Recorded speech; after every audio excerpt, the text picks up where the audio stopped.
Okay, so let's dive into this stack of sources you've brought us. We've got news reports, social media stuff, personal stories, I'll focus on this high school track athlete in California, A.B. Hernandez. and right away, you get this picture, don't you? Remarkable athletic achievement, but also, well, significant public controversy swirling around her. Exactly. It's like two parallel stories unfolding. You have her performance on the track, which is, really top tier according to these reports. Yeah, things like the long jump, triple jump state rankings, Yeah. big wins, But then you have the other side, social media reactions, different views from competitors, parents, the wider community. It's intense. and critically, we also get glimpses into her personal story, the support she's finding, especially in her hometown. So our mission here really is to walk through these sources together, pull out the key insights about her journey, her performance, obviously, but also this whole debate around her participation. And understand how her story is landing,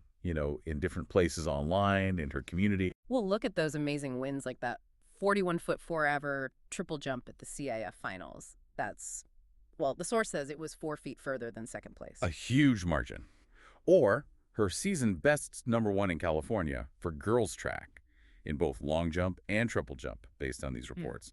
Impressive stuff. But then we also have to look at the other side, the backlash described in the sources, from some adults, local school board members even, protests happening. Right, and yet the sources also really highlight this groundswell of support from other athletes, Right. community members too. It's not black and white. Definitely not. It's complex. Okay, let's maybe start with the athletics, because those numbers, those achievements, they really stand out in the sources. They do. Live Ball Sports, for example, details that CIF finals victory you mentioned. CI being the California Interscholastic Federation, Yeah. the governing body for high school sports there. Exactly. So at those finals, the source says she jumped 19 feet, 2.75 inches in the long jump. Solid. But the triple jump. Yeah, that 41 feet, 4 inches, creating that 4-foot gap. It really suggests, at least on that day, she was performing at a significantly higher level than the immediate competition. And Sportskeeda confirms those #1 state rankings for her season bests in both jumps.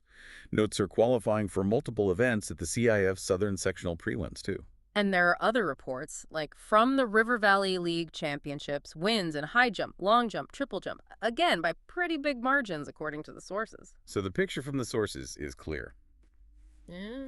Athletically, she's absolutely elite within California high school track and field right now. Okay, but here's where, the story gets more complicated. Because that success, while celebrated by many, It's also drawn a lot of negative attention, hasn't it? yeah. What do the sources say about specific instances of backlash? Well, several sources, like Sportskeeda, and there's a TikTok post mentioned, they talk about parents heckling AB during the state semifinal prelims, right after a strong performance. Hmm. And that incident at the CIF finals, the Times of India source mentions this, it got a lot of coverage. Right. The second place finisher, Reese Hogan, reportedly posing on the first place podium after AB received her award. And the crowd reaction described in that source, cheering Hogan as the real champion. Yeah. And that same article talks about an earlier incident. Hogan and some other girls apparently wore Protect Girls sports shirts at a prelim event. Officials asked them to take them off. Correct, which, the athletes involved perceived as forceful, according to the reporting. CIF apparently cited the need to wear school uniforms. But the debate there, as some sources frame it, Is about whether that uniform rule was enforced consistently. And underlying that is the core argument from the Protect Girls sports perspective, which you see in sources like the Reddit threads we looked at. which is fundamentally about. It's about biological differences, the argument that these differences give an unfair advantage in competitive sports, and that women's sports categories should be reserved for biological females to ensure fairness and opportunity. That's the viewpoint presented. And the controversy, it seems, goes beyond the meets themselves. The Elias source and an interview with AB's mother on TikTok, they point to something really concerning: doxing. Yes. The Elias article named Sanja Shah. She's the president of the Chino Valley Unified School District Board, also running for state superintendent, as being involved in Instagram posts about AB. And one post reportedly included AB's full name and high school. That's what the source says. And doxing, just to be clear for everyone listening, means putting someone's private information out there online, usually with malicious intent. Our mother, in that TikTok piece, she didn't mince words. She called it child abuse. Very strong reaction. And that Elias source adds another detail. Shaw reportedly tore up a cease and desist letter concerning AB at a board meeting while also misgendering her. Misgendering Hmm. meaning using pronouns or terms that don't align with AB's gender identity. Correct. And the story, it seems, even reached the governor's office. Yeah, Elias, in another article report, Governor Gavin Newsom mentioned it on his podcast, said he agreed there was a fairness issue involved. And then if you look online, like on Reddit, as mentioned, It reflects that whole spectrum, right? absolutely, you see comments expressing support for trans individuals generally, but then a really significant chunk arguing against inclusion in women's sports based on those arguments about biology and fairness, Yeah. echoing that protect girls' sports stance. And people are suggesting things like different categories. Yeah, you see ideas floated in those comments like an open division, maybe a separate trans open category, or debates about whether trans athletes should hold records or score points for teams. Though the feasibility and fairness of those ideas are debated within the comments too, I imagine. Oh, for sure. But the fundamental point being raised in those specific comments and sources is about biological sex as the defining factor for categories in competitive sport. Okay. So that's the controversy side, as laid out in these sources. But they also show this really powerful counter-narrative. Significant support for AB, especially right where she lives. Absolutely crucial point. The Live Ball Sports source explicitly mentions a groundswell of support from numerous athletes and community members pushing back against the harassment. And Ellie Cuft really dives into that local support in Jurupa Valley, says many residents have united behind her, quotes a city council member, Armando Carmona. Offering 100% support, right? And emphasizing, crucially, that she's competing under the rules that are currently in place. What I found fascinating in that piece was the nuance about Jurupa Valley itself. Yeah, politically diverse, right. Voted for Trump, the source notes, but... But many people there are quoted emphasizing being neighbors first, prioritizing the well-being of a kid over, the big national political fight. And you hear that echoed by parents in the district, too, quoted in the Elias source. Full support. One parent quoted basically says the focus should be on this child finding happiness and therapy in sports. And expressing real concern for AB's safety and mental health, given everything going on. Which connects directly to her personal story, highlighted in El East and Sportskeeda.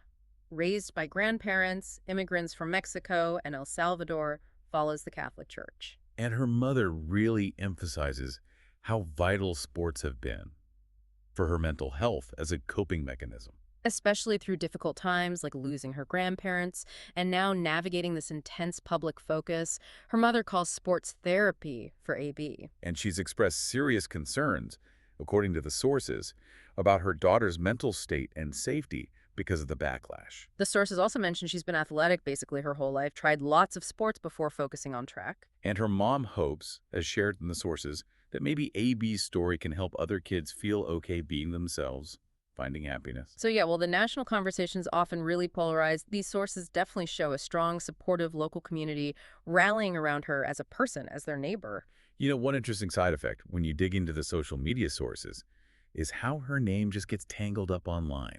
Oh yeah, absolutely. If you search for AB Hernandez or related terms on places like TikTok, sure, you find stuff about her track career and the controversy. But you also immediately get results for tons of other people named Hernandez, right? Oh. Completely different fields. Totally. NFL player Aaron Hernandez pops up, MLB player Kike Hernandez, even video game characters Theo Hernandez from football games, Flacco Hernandez from Red Dead Redemption. It even pulls in academic stuff. You mentioned a CV source for a researcher, Galai Bisepni. Right, co-authored a paper with someone named Hernandez DC, and that can surface when people are searching online for this AB Hernandez. It really just highlights how online information works, doesn't it? A name becomes this kind of node, pulling in all sorts of unrelated stuff. Blurring identities and stories, especially when a topic gets this much national attention, it's just the nature of how information spreads and gets aggregated online now. So let's try and pull this all together. We've gone through news reports, personal accounts, online reactions. What's the main takeaway from this deep dive into AB Hernandez's story based on these sources? Well, it's a really stark illustration, isn't it? A young athlete reaching the absolute peak of her sport in high school. Qualifying for state championships, setting records. Exactly, achieving these incredible milestones, but colliding just head on with this incredibly intense societal debate. And the sources really detail the challenges she's facing directly. The public scrutiny, yes, but also specific things like heckling at meets, the podium incident, and really concerning actions like the doxing. Which her mother, let's not forget, framed as child abuse. That's powerful language reflecting the impact described. We've seen the arguments laid out in the sources too. On one side, calls for fairness based on biological sex, preserving women's sports category. So protect girls' sports arguments. And on the other, support for AB based on inclusion, the fact she's following current rules, and importantly, focusing on her well-being as a young person. And maybe one of the most striking things is how that local community response, as shown in the sources, can differ from the broader national narrative. Right. Jurupa Valley, politically diverse, maybe leans conservative in national elections, according to the source, yet you see this strong local support network described, rallying around her as their neighbor, someone finding vital therapy and joy in sport. So if you connect this to the bigger picture, what does this specific deep dive tell us?